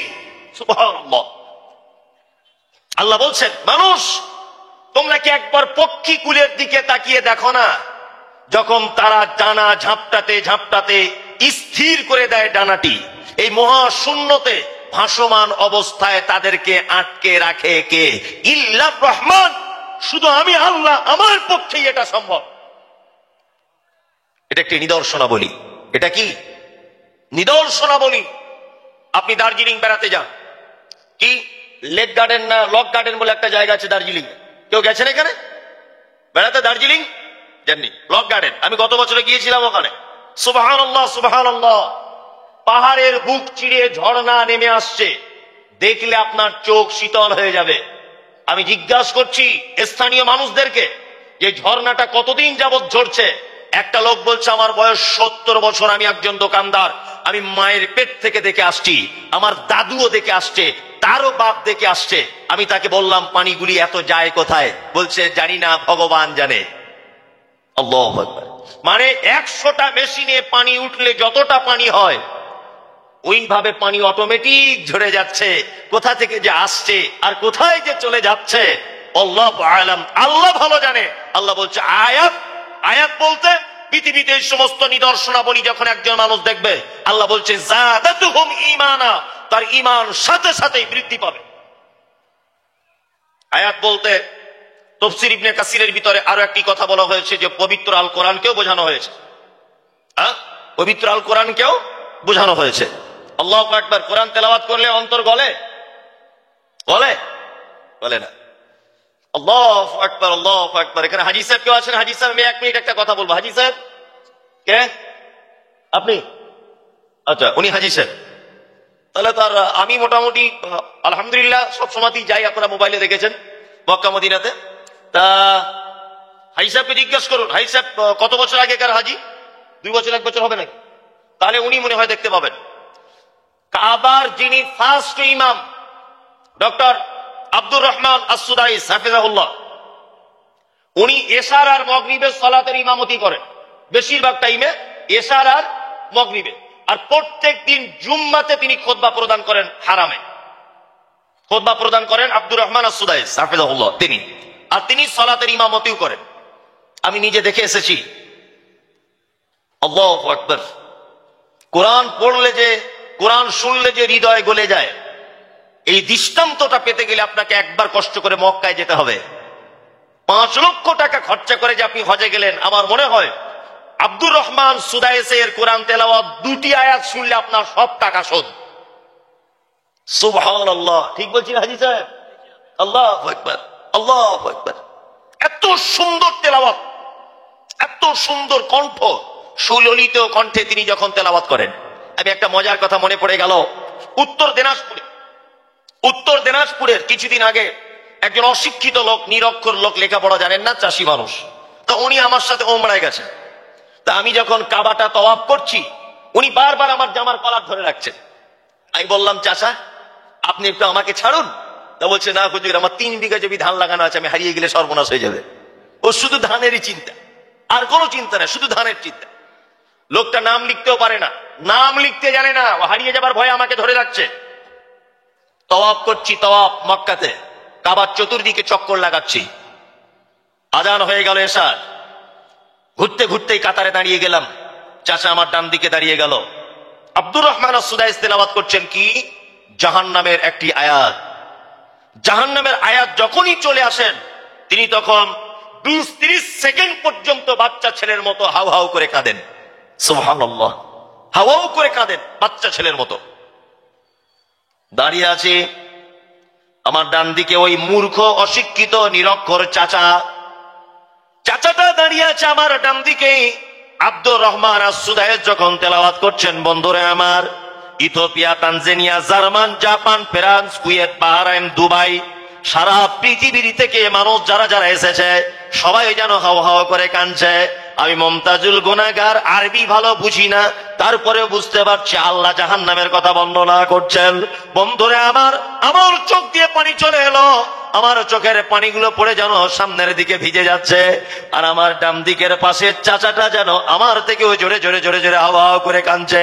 নামাজ শেষ হয়ে গেল, মা চাচার গায়ে হাত দিয়ে বলছি, বাপ সত্যি করে বলো দেখি, আমি না হয় একজন আলেম মানুষ, কোরআন বুঝি বলে কেঁদেছি, তুমি কেন কাঁদলে বলো? তখন লোকটা বলছে, বাপ মুমতাজুল, তুমি আমার বেটার বয়সে, তবে শুনে রেখে দাও, আমি কোনোদিন নামাজ কাজা করি না, আমি লেখাপড়া না জানতে পারি, ছোট্ট বয়স থেকে নামাজ পড়ি, আমি মসজিদে আজান দিই, আমি লেখাপড়া জানি না, গরিব মানুষ, কষ্ট করে আল্লাহ আমাকে এখানে নিয়ে এসেছে, কিন্তু আজকে 50 বছর 60 বছর আমি জমাতে নামাজ পড়ি, এত সুন্দর কোরআন তেলাওয়াত জীবনে কোনোদিন শুনি নাই। আজকে জীবনের প্রথমে এত সুন্দর তেলাওয়াত শুনে আমার চোখের পানি ধরে রাখতে পারলাম না। আমি তখন বললাম, চাচা, এই কাঁদার পেছনে তোমার কোনো কারণ নাই, কারণ বলেছেন আল্লাহ। আল্লাহ বলেছে, আয়াতুহু যাদাতুহুম ঈমানা, মুমিন তো তারাই যাদের সামনে কোরআনের আয়াতগুলিকে তেলাওয়াত করা হয় আর আয়াতগুলি শোনার পরে তাদের ঈমান বেড়ে যায়। চাচা, সত্যি করে বলো তো, কোরআন যখন আয়াত শুনছিলে তোমার কি বাড়ির কথা মনে হচ্ছিল? চাচা বলছে, বাড়ি তো দূরের কথা, আমি যেন আল্লাহর ধ্যানে মগ্ন হয়ে যাচ্ছিলাম। আল্লাহু আকবার। অরিজিনালি যদি এখনো পর্যন্ত মাকরাত সহকারে কোন কারি সাহেব যদি সুললিত কণ্ঠে তেলাওয়াত করেন, ফজরের সময়তে মনে হবে 20টার জায়গায় 30টি আয়াত তেলাওয়াত করলেও মনে হয় ভালো হয়। কিন্তু আমাদের কপাল পোড়া, আমরা যখন মসজিদের ইমাম সাহেব রাখি, সব থেকে যে ভালো কোরআনের কারি, সে এসেছে ইন্টারভিউ দিতে, কমিটি জিজ্ঞাসা করছেন বেতন কত, ও তখন ভালো কারি সাহেব বলে বলেছে 18,000-এর নিচে থাকবো না। তখন কমিটি বলছে, না আমরা রাখতে পারছি না, সাধ্যের বাইরে, ভালো করে বুঝবেন। তারপরে আর একজন এসেছে, ওর কিরাত খারাপ, জিজ্ঞাসা করছে কমিটি কত, বলছে আগে এক জায়গাতে 9,500 ছিলাম, আপনারা যা দিবেন দিবেন। কমিটি তখন দেখছে তাহলে 8,000 টাকা কম, তা তুমি থাকো। কি বললাম বুঝলেন না? এইবার একটা কথা বলি, ওই মসজিদে 8খানা এসি লাগানো আছে, কটা? 8টা। 5 লাখ টাকার টাইলস লাগানো আছে। কি বললাম বুঝলেন? জি। রং চং শেষ নাই, জুম্মার দিনে কৌটাতে টাকা ওঠে 4-5 হাজার করে। মাসে মাসে বাইরে খাটা ছেলেরা দান পাঠায়, গ্রামের লোক দান, তাতে করে 20-30 হাজার টাকা মসজিদের জমি জায়গা থেকে ইনকাম হয়, হয় না? হয়। আমরা টাকা জমিয়ে জমিয়ে মসজিদের টাকা থেকে এসি কিনি, মসজিদের টাকা থেকে টাইলস বসায়। এই মুমতাজুল ইসলাম, আল্লাহর কসম, আল্লাহর কসম, আল্লাহর কসম, আমি কোন মসজিদ কমিটিকে খারাপ বলছি না, আপনারা একটু আত্মসমালোচনা করবেন। টিনের মসজিদে নামাজ পড়লে যে নাকি এসি মসজিদে নামাজ পড়লে একই নাকি, মাটির মসজিদে নামাজ পড়লে যে নাকি 4তলা মসজিদে নামাজ পড়লে একই নাকি। আমার মনে হয় মসজিদ উন্নত না করে উন্নত ইমাম সাহেব রাখুন, উন্নত কোরআনের কারি রাখুন, যার পিছনে তেলাওয়াত শুনলে যেন অন্তরটা ভরে যায়। কি বললাম বুঝলেন? অন্তর যেন ভরে যায়। আল্লাহ মুমিনদের ব্যাপারে বলছেন, আয়াতুহু যাদাতুহুম ঈমানা। আরে মুমিন তো তারাই যারা কোরআনের তেলাওয়াত শুনে তাদের অন্তর ভরে যায়, তাদের মনে কি ভয় কাজ করে, ঈমান বেড়ে যায়। সুবহানাল্লাহ। তাহলে আমরা কোরআনের তেলাওয়াতের দিকে একটু মনোনিবেশ করব ইনশাআল্লাহ। ওয়া আলা রাব্বিহিম ইয়াতাওয়াক্কালুন। আল্লাহ মুমিনদের গুণ বলতে গিয়ে বলছেন যে মুমিনদের আরেকটি গুণ হচ্ছে ওয়া আলা রাব্বিহিম ইয়াতাওয়াক্কালুন, মুমিন সর্বদাতে ভরসা করে কার উপরে? আল্লাহর উপরে। খাইরিহি ওয়া শাররিহি মিনাল্লাহি তাআলা, ভালো মন্দ যা কিছু হয় ভরসা করে আল্লাহর উপরে। সুবহানাল্লাহ। কি বলবো আপনাকে, আল্লাহ ভরসা সম্পর্কে যদি বলা যায় অনেক কিছু বলা যাবে, কিন্তু আমার মনে হয় এখানে রাত্রি কটা পর্যন্ত জলসা হয় এটা আমার ঠিক জানা নেই। আমার পরেও বক্তা আছে নাকি? শেষ? তাহলে তো আলহামদুলিল্লাহ, উত্তম জলসা। গতকালকেও একটা উত্তম জলসা করেছে, আমাকে 10:30টায় শেষ করে দিয়েছে, দিয়ে বাড়ি পাঠিয়ে দিয়েছে আলহামদুলিল্লাহ। অন্যান্য জায়গায় আমাকে তোলে 12টায়। কি বললাম বুঝলেন? আমাকে তোলে 12টায়। আল্লাহ,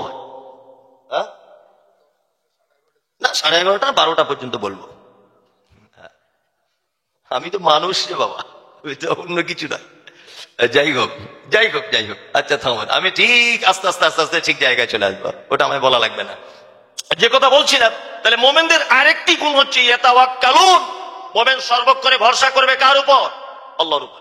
আল্লাযীনা ইউকিমুনাস সালাত, মোমেনের 4 নম্বরে গুণ, মোমেন সালাত আদায় করবে, নামাজ পড়বে।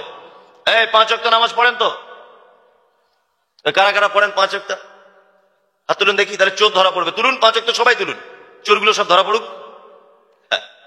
পৃথিবীর 100 কোটি টাকার চুরি যে করেছে, ওর থেকে বড় চোর আল্লাহর নবী বলছেন যে সালাত চুরি করে। কি বললাম বুঝলেন? আবার সালাত চুরি বলতে যে সালাত আদায় করে না ও নয়, ও নয়। কিন্তু সালাত চোর কাকে বলা হয়? এই দেখুন, রুকুটা যখন করতে হবে আপনাকে একদম পিঠটাকে স্ট্রেট করে রাখতে হবে, তাই না? আর ও এরকম করে সামি আল্লাহু লিমান হামিদা, এ হচ্ছে নামাজ চোর। একে নামাজ চোর। সেজদা যখন যাবেন পাগুলো এরকম থাকবে না এক জমা হয়ে? জমা হয়ে। ও কোন রকম ফাঁক করি আল্লাহু আকবার চালিয়ে দিল, এ নামাজ চোর। কি বললাম বুঝলেন? হাতটা তুলতে হবে, শায়েখরা বসে আছেন কাঁধ বরাবর, আর না হলে কানের হাজওয়া মানকাবাইহি, হাদিসে শব্দ এসেছে কান বরাবর, না হলে কানের লতি বরাবর। আর ও কি করছে? চোর। ও নামাজ চোর। ও কি? নামাজ চোর। পায়ে পা লাগাতে হবে কেমন করে? ওই ছোট আঙুলে এরকম না, একটা প্রাচীরের ইট যেমন আর একটা ইটের উপরে চাপিয়ে দিলে মাঝখানে ফাঁকা থাকে না, ঠিক তেমন এইরকম ভাবে জমা করে নিতে হবে। আর ও শুধু এরকম টাচ করে বেরিয়ে যাচ্ছে, ওকে নামাজ চোর। ও নামাজ চোর। আল্লাহ নবী সাল্লাল্লাহু আলাইহি ওয়াসাল্লাম বলেছেন নামাজ চোর। 5 ওয়াক্ত নামাজ বা সালাত আমরা যারা পড়ি না, ইনশাআল্লাহ পড়ার চেষ্টা করব। ইনশাআল্লাহ, ইনশাআল্লাহ বলা মিছে কথা বলা সমান। এরকম যে কত বছর ধরে ইনশাআল্লাহ বলে আসছেন, আমার আগের বক্তারা ইনশাআল্লাহ বলেছেন, আবার আমার পরে যে আসবো ইনশাআল্লাহ। ইনশাআল্লাহ বলে বলে সব পেকে গেল আপনার, অথচ কাজ কি হলো না? হলো না। আমাদের বর্তমান বাজারে কয়েক রকমের নামাজি আছে, বলবো? দেখুন বলি, ভালো লাগবে। এক, জোহরে যায়, আসরে যায়, মগরিবে দোকান খোলে, এশায় দোকান বন্ধ করে, ফজরে ঘুম ভাঙে না। এরকম নামাজি আছে না? মানে 2 ওয়াক্ত যায়, 4 ওয়াক্ত যায় না। আবার আরেক কোয়ালিটির নামাজি আছে, কি শুধু জুম্মাতে যায়।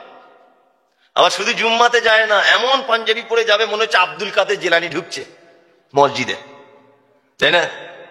একদম। আর একটা নামাজি আছে শুধু 2 ঈদে যায়, ঈদুল ফিতর আর ঈদুল আজহা। আবার শুধু যায় না, গিয়ে ঝামেলাও বাঁধায়। দেখবেন প্রত্যেক ঈদগাহ ঈদের নামাজে পড়ে টুকটাক ঝামেলা হয়। আর করে কারা? যারা সারা বছর পাত্তা পাওয়া যায়নি, ওরা গিয়ে ঝামেলা বাঁধায়। এগুলো তো আমরা দেখি। আর একটা নামাজি আছে 4 নম্বর কোয়ালিটি, ও নামাজ পড়ে কিছু বুঝে না, ওই এমনিতেই চালায়। এই চাচা, দোয়া সানাটা বলো তো বাপ। বুঝি মরিচা, ওটা জানি না। আচ্ছা আচ্ছা আচ্ছা, আয়াতুল কুরসিটা বলছে আমাকে লজ্জা দিও না খামোখা, আমি বলতে পারবো না। ক বছর নামাজ পড়ছো বাপ? 28 বছর হয়ে যাবে, তোমার চাচি মরে যাবার পর থেকেই।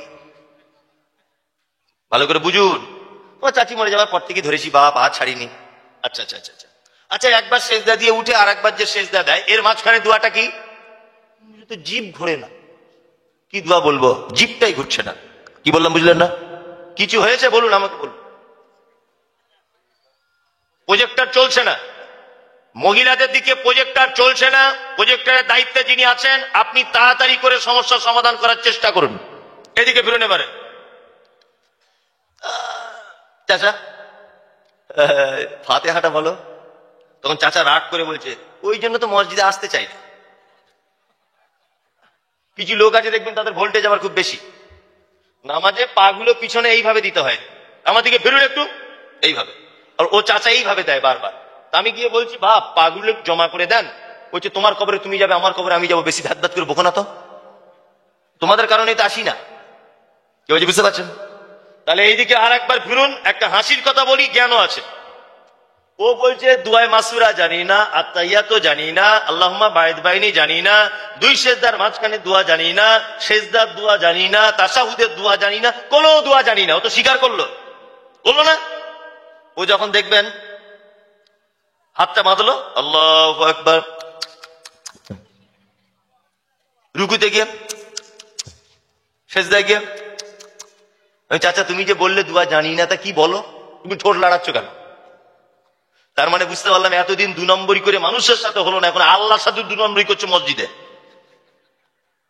কি বলছি বুঝতে পারছেন না? কথা বাস্তব বলছি না বাস্তব? আমি বলছি উনি যখন স্বীকার করলেন কোন দোয়া জানি না, তা বাবা ঠোঁট বন্ধ রাখ, তা তুমি বলো কি বলো তুমি? আশ্চর্য ব্যাপার। শোনো একটা কথা বলি, যে জাতি তার জলসায় বাদামের দোকান লাগিয়ে বাদামওয়ালার 5 কুইন্টাল বাদাম বিক্রি হয়, জলসার দিনে জিলাপিওয়ালার 4 কুইন্টাল জিলাপি বিক্রি হয়, অথচ একটা কোরআন হাদিসের বইয়ের দোকানদার দোকান দিয়েছিল, খোঁজ করলে দেখা যাবে একটা নামাজ শিক্ষার বই বিক্রি হয়নি।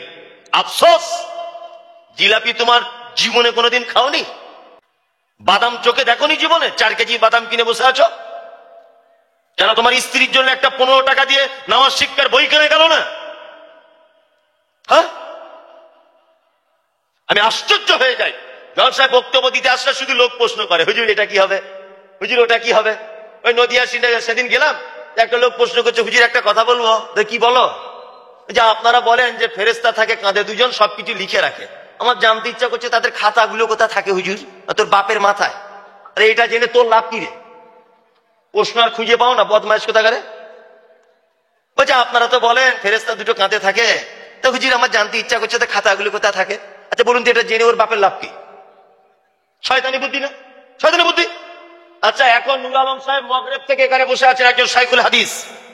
এই গ্রামের একটা লোক এসে লোকটাকে বলেছে যে হুজুর আমি 2 রাকাত নামাজ পড়ছি, দেখুন না আপনি একজন বড় আলেম, আমার এই 2 রাকাত নামাজটা আল্লাহর নবীর মতো হচ্ছে কিনা।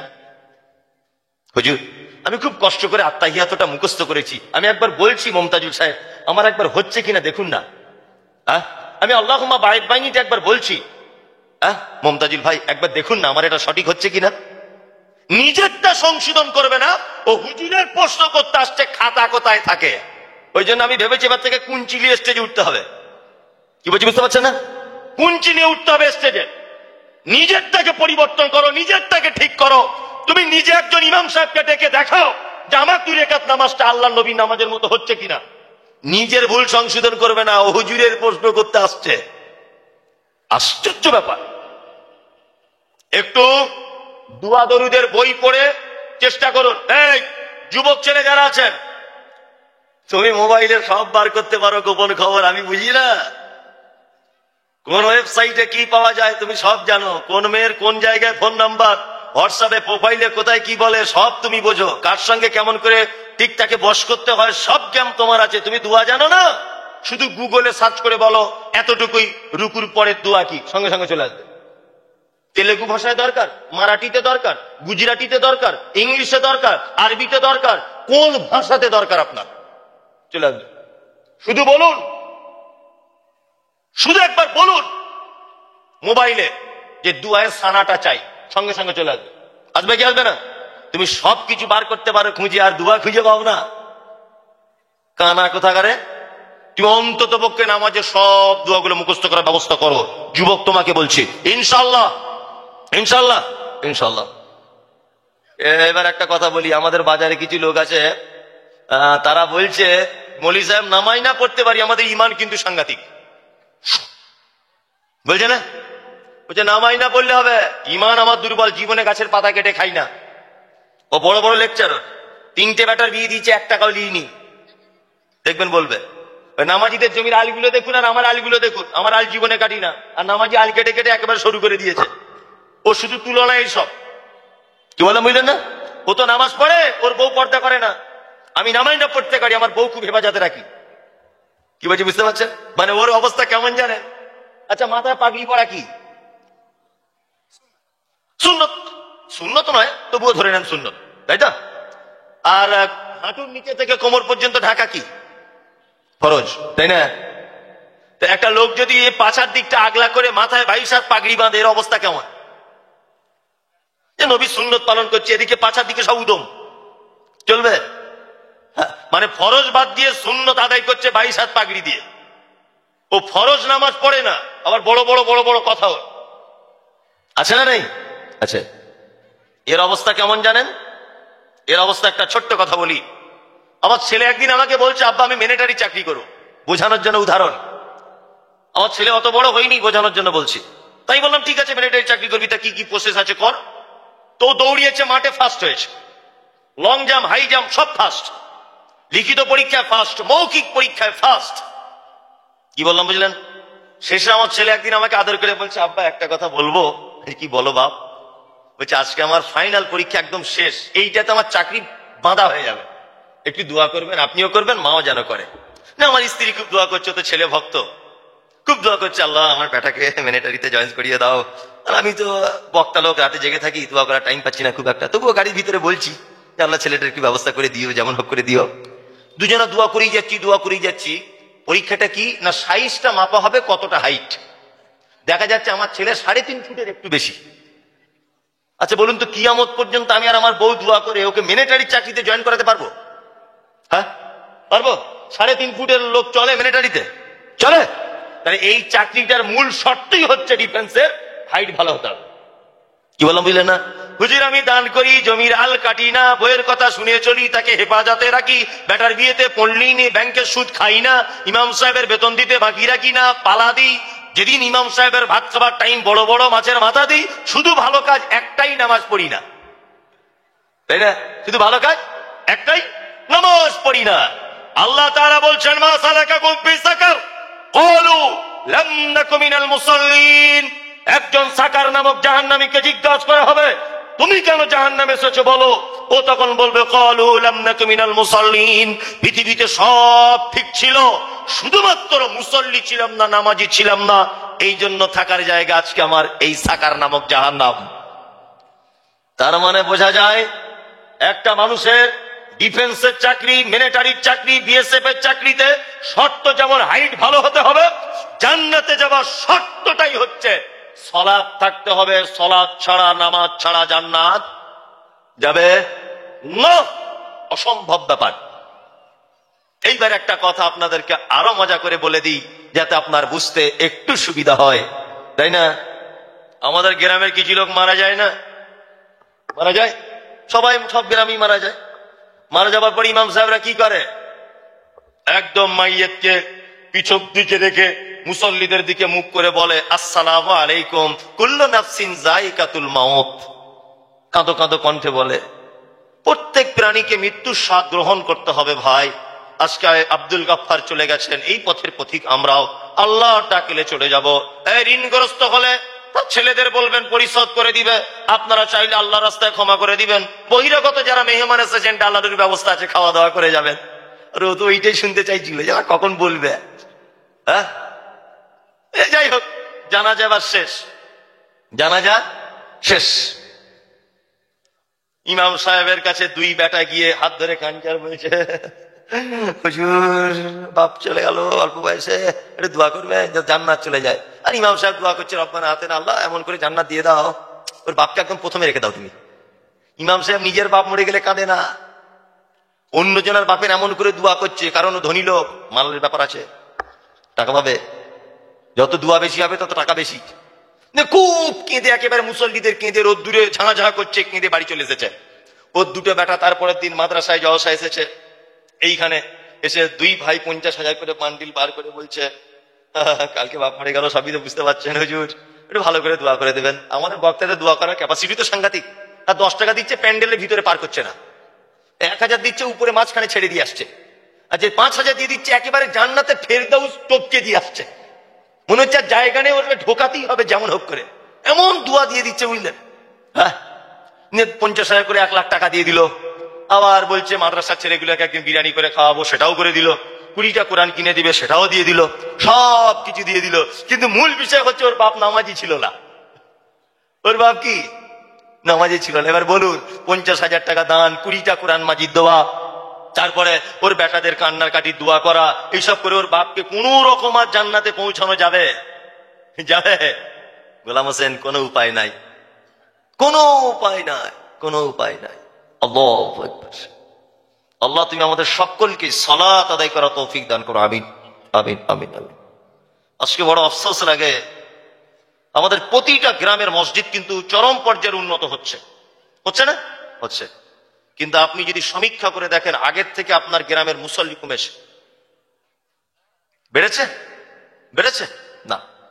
বাড়লেও বাড়লেও অ্যাক্টিভ নামাজি যদি আপনি দেখেন, যে কন্টিনিউ লোকটা 5 ওয়াক্ত নামাজ পড়ে, এই সংখ্যা আগের থেকে আমার মনে হয় কমেছে। কারণ এখন মানুষ কাজ বাজ নিজেকে নিয়ে ব্যস্ত হয়ে জড়িয়ে পড়েছে, তাই না? এখন আর মসজিদে আল্লাহর ঘরে টাইম দিতে পারে না। ইমাম সাহেব দুটো কেরাত একটু বেশি করে দিলে, তাই না? বক্তা 2 মিনিট বক্তব্য বেশি দিয়ে দিলে চাকা জাম। ইমাম সাহেব খুতবাটা যদি 5 মিনিট একটা গুরুত্বপূর্ণ কথা বেশি করে বলছে, মানে ও বসতে চায় না, মনে হচ্ছে দুবাইয়ে প্লেনের ড্রাইভার, ও দুবাইয়ে যাবে এক্ষুনি। মসজিদে গেলে এমন ব্যস্ত দেখায় যে মনে এক্ষুনি দমদম এয়ারপোর্ট থেকে ও একটা প্লেন নিয়ে দুবাইয়ে যাবে, এত ব্যস্ত। অথচ বার করেই মসজিদ থেকে বার হয়ে বিড়ি ধরিয়ে টানছে, অমুকের দোকানের সামনে চেয়ারে বসে আছে, তাই না? কিন্তু মসজিদে গিয়ে ওর যত অ্যালার্জি। সালাত আদায় করুন। আল্লাযীনা ইউকিমুনাস সালাত ওয়া মিম্মা রাযাকনাহুম ইউনফিকুন। আল্লাহ বলছেন মোমেন কারা? মোমেনদের 5 নম্বরের গুণ, মোমেন তারা। আল্লাহ সত্যি আমি অবাক হই, আমি হাদিস খুব কম দেখি, এটা আমি আমার ন্যাকের কথা বলছি। আমি বিশেষ করে কোরআনটাকে খুব বেশি করে মজবুত করে দেখি, যে কোরআনে আল্লাহ কেমন কেমন শব্দ ব্যবহার করেছে। আল্লাহ বলেছেন অমিম্মা রাযাকনাহুম ইউনফিকুন, আমি তোমাদেরকে যে রুজি দিয়েছি তার থেকে আমার রাস্তায় খরচা করো। তার মানে বোঝা যাচ্ছে আল্লাহ আপনার টাকা চাইছে না, ও নিজের টাকা নিজে ফেরত চাইছে। কি বলছি বুঝতে পারছেন? এখন আপনার যে সম্পদ জমি জায়গা, এগুলো কার? কথা বলুন, আপনাকে দিতে হবে না, কথাটা বলুন। আল্লাহ। যদি বলছেন আপনারা চালাকি ভালো জানেন, আমি কোনো চালাকি করছি না, এগুলো কার? আল্লাহ। আপনার ব্যাংকে 50,000 টাকা জমা, ও টাকা কার? আল্লাহ, তাই তো? আল্লাহ বলছে মিম্মা রাযাকনাহুম ইউনফিকুন, তোমাকে খাবারের জন্য যে রুজি দিয়েছি তার থেকে তুমি মসজিদে মাদ্রাসায় দান করো। তার মানে রুজি তোমার নয়। আল্লাহু আকবার। ছোট্ট একটা কথা বলি, দান কত গুরুত্বপূর্ণ জিনিস। ছোট্ট একটা কথা আপনাকে। আচ্ছা, আমাদের পাড়া গ্রামে যখন কোনো মানুষ মারা যায়, তার 2-4 মিনিট আগে তার স্ত্রী, তার বেটা, তার বেটিরা কি করে? কি করে? গরম পানি, গরম দুধ, ফ্রিজ থেকে পানি তার মুখে দেয়, দেয় না? চাচা খাও, বাপ খাও, শেষ জীবনের শেষ পানিটা খেয়ে নাও, বলে না? আর সবাই কাঁদে। আচ্ছা, ও কি তখন বলে আমার একটু পানি দাও? ও বলে একটু গরম গরম দুধ দাও, গাই গরুর দুধ? কি বলে? একজন ইমানদার মানুষ, মালাকুল মউত যখন তার আত্মাটাকে ধরে নেয়, 1 গ্লাস পানি থেকে 1 ফোঁটা পানি যদি মাটিতে পড়ে যায়, যেমন বোঝা যায় না, যেমন আওয়াজ হয় না, একজন নেককার মানুষের আত্মাকে মালাকুল মউত যখন ধরে নেয়, তার আত্মাটাকে এত সহজ করে বার করে নেয়, মায়ের কোলে শিশু যেমন ঘুমিয়ে পড়ে যায়, এমন করে তার মারা যায়। তার পাশে বসে থাকা বেটি জানে না, বেটা জানে না, স্ত্রী বুঝতে পারে না, নাতি পুতি পোতা পুতিন কেউ বুঝতে পারে না দাদু কেমন করে চলে গেল। কিন্তু একটা বদ্দার মানুষ যদি হয়, মালাকুল মউত তার আত্মাটাকে এত কঠিন করে ধরে, আত্মাটাকে বার করার সময় তার চোখের শিরা, নাকের শিরা, গোটা বডিটার শিরা, উপশিরা গুলো যেন তার হাতের ভিতরে যেন মালাকুল মউতের হাতে চলে আসে। আর ওই লোকটা তখন বলে ফায়াকুলা রাব্বি লাউলা আখরতানি ইলা আযালিন করিব ফাআসাদদাকা ওয়া আকুম মিনাস সালিহিন। আল্লাহ, আমি বুঝতে পারছি মালাকুল মউত, একটা মানুষ মারা যাবার 2-4 মিনিট আগে কিন্তু মালাকুল মউতকে দেখতে পায়, ডাইরেক্ট দেখতে পায়। ও মালাকুল মউতকে দেখতে পেয়ে কি বলে? ফায়াকুলা রাব্বি লাউলা আখরতানি ইলা আযালিন করিব ফাআসাদদাকা ওয়া আকুম মিনাস সালিহিন। আল্লাহ, আমাকে একটু টাইম দাও, আমি কিছু দান করে আসি। গরম পানি ঠান্ডা পানি চায় না, দান করার কথা ভাবে, দান করার কথা ভাবে। তার মানে দান খুব ইম্পর্টেন্ট জিনিস, তাই না? এবার আর একটা মজার হাদিস বলি। আচ্ছা, যারা বসে আছেন এখানে নবীজিকে কেউ দেখেননি তো? আমিও দেখিনি। যদি বলছেন এটা করে প্রশ্ন, দেখেননি কিয়ামতের দিনে যেন একটু দেখা হয়, এই আশা আছে কারুর? আছে? সকলেই আছে না? চলুন কিয়ামতের দিনে আল্লাহ নবীর সঙ্গে আপনার কেমন করে দেখা হবে। বন্ধুরে আমার, হাদিসটি বর্ণনা করেছেন, নাম হলো তার আম্মা জান আয়েশা সিদ্দিকা রাদিয়াল্লাহু তাআলা আনহা। আয়েশা কে? আল্লাহর নবী যত বিবিকে বিবাহ করেছিলেন, একটা কুমারী মেয়েকে বিয়ে করেছিলেন, তার নাম আয়েশা। আয়েশা কে? আবু বকর সিদ্দিকের বেটি। আয়েশা কে? হাদিসের পরিভাষাতে বলা হয় মুহাদ্দিসা। আয়েশা কে? আয়েশা হলো ওই মহিলা, বিশ্ব নবী যতজন মহিলা সাহাবিয়াত হাদিস বর্ণনা করেছেন, সব থেকে বেশি হাদিস বর্ণনা করেছেন আয়েশা। আয়েশা কে? আয়েশা হলো ওই ভাগ্যবতী নারী, বিশ্ব নবী তিনি বলেছেন খাদ্য জগতে শাড়িদের যে মর্যাদা, আমার আয়েশার সেই মর্যাদা। আয়েশা কে? না আল্লাহর নবীকে বিয়ে করার আগে স্বয়ং আল্লাহ দুইবার আয়েশাকে স্বপ্নের মাধ্যমে নবীজিকে দেখানো হয়েছিল। আয়েশাকে আল্লাহর নবী আদর করে আয়েশাকে ডাকতেন হুমায়রা বলে, কারণ তিনি লাল বর্ণের পরিষ্কার ছিলেন। এই জন্যে এই আম্মাজান আয়েশা হাদিস বর্ণনা করলেন। হাদিসটি আছে কোথায়? সহিহ বুখারীতে। হাদিস বর্ণনাকারিনী আয়েশা কোন বিবি নবীজিকে করিলেন জিজ্ঞাসা, ও গো নবী তব সাথে দেখা হবে কার? নবী বলে দুনিয়াতে হাত লম্বা যার। মা আয়েশা বলে এ কথা যখন শুনিলাম কানেতে, কাটো খন্ড লয়ে হাতে লাগিলাম মাপিতে, দেখিলাম ও বিবি সাউদার হাত লম্বা বলি, আমারও মুখেতে ও গো পড়ে গেল কালি। হাত লম্বার অর্থ পরে পারিলাম বুঝিতে, দান ধন যারা করে এই দুনিয়াতে। তারপরে জয়নাব এসে নবীজিকে কয়, কেন জয়নাব আল্লাহ রাস্তায় বেশি করে ক্ষয়? এ গ্রামের মানুষ শুনুন হাদিসটি বুখারীর। জয়নাবে আনন্দ আর আয়েশার মুখ ভারী। সহিহ বুখারী হাদিস এটা। আম্মা জান আয়েশা বলছেন আল্লাহ নবী কিয়ামতের দিনে প্রথম আপনার সঙ্গে দেখা হবে কার? আল্লাহ নবী এক কথায় বললেন যার হাত লম্বা তার। আয়েশা অল্প বয়সের মেয়ে, ব্যাপারটা বুঝতে পারলেন না। একটা কাঠের লাঠি নিয়ে আল্লাহ নবী অন্যান্য বিবিদের হাতগুলোকে মাপছেন। দেখতে পাওয়া গেল আল্লাহ রসুলের আর একজন সহধর্মিনী, নাম হলো তার সাউদা। সাউদার হাতটা লম্বা হয়েছে। আয়েশার মন খারাপ, তাহলে আল্লাহ নবীর সঙ্গে আমার আর দেখা হবে না, আমার হাত লম্বা হয়ে গেল। আল্লাহ নবী বলছেন আয়েশা ওই রকম হাত লম্বা নয়, যারা দানের ব্যাপারে প্রতিযোগিতা করে, সাদাকার ব্যাপারে যারা প্রতিযোগিতা করে, তার সঙ্গে কিয়ামতের দিন প্রথম আমি মুহাম্মদ সাল্লাল্লাহু আলাইহি ওয়াসাল্লাম দেখা করব। কি বললাম বুঝলেন? এটা কিসের জন্য জলসা হচ্ছে? ঈদগাহের উন্নতি করবে। মাশাআল্লাহ, ঈদগাহের উন্নতি করবে। আমি জানি আমার পূর্বে যিনি বক্তব্য রাখছিলেন উনি আদায়কারী বক্তা, আমি তো আদায়কারী বক্তা নয়। তারপরে এটাও যে নয় যে একেবারেও যে পারি না, তাও নয়। সব দিকে তো থাকতে হবে, না তো কেউ ডাকবে না, এই সমস্যা। তবে আমি ওই সুর করে করে বানিয়ে বানিয়ে দোয়া করব না। আমি সুর করে করে দোয়া করব না, আমি এতটুকু করব মুহাম্মদ সাল্লাল্লাহু আলাইহি ওয়াসাল্লাম যেটা করেছিলেন। কি বললাম বুঝলেন? যে আমিও আগে ছন্দ করে করে প্রচুর কালেকশন করেছি। আমার আজ থেকে 5 বছর আগের ভিডিও দেখলে বোঝা যাবে।